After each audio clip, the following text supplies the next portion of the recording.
২০২৬-২৭ অর্থবছরের প্রস্তাবিত জাতীয় বাজেটে শিক্ষা খাতকে সর্বোচ্চ গুরুত্ব দেওয়া হয়েছে। নতুন শিক্ষা প্রতিষ্ঠান এমপিওভুক্তির জন্য ২০০ কোটি টাকা বরাদ্দ রাখার পরিকল্পনা করা হয়েছে।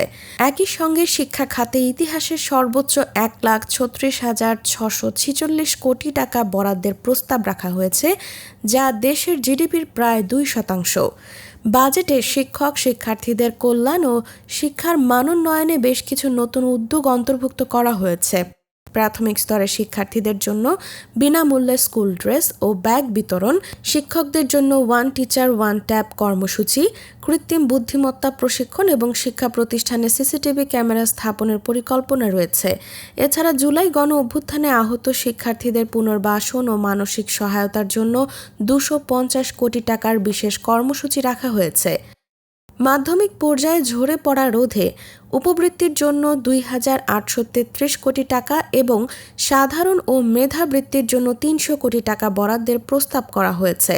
বিনামূল্যে পাঠ্যপুস্তক মুদ্রণ ও বিতরণে ১,৩০০ কোটি টাকা, সদ্য জাতীয়করণ হওয়া শিক্ষা প্রতিষ্ঠানের বকেয়া পরিশোধে ৪৯০ কোটি টাকা, সরকারি মাধ্যমিক বিদ্যালয় উন্নয়নে ২,৪৭৮ কোটি টাকা এবং শিক্ষকদের প্রশিক্ষণ প্রকল্পে ১,৫৪২ কোটি টাকা বরাদ্দ রাখা হয়েছে।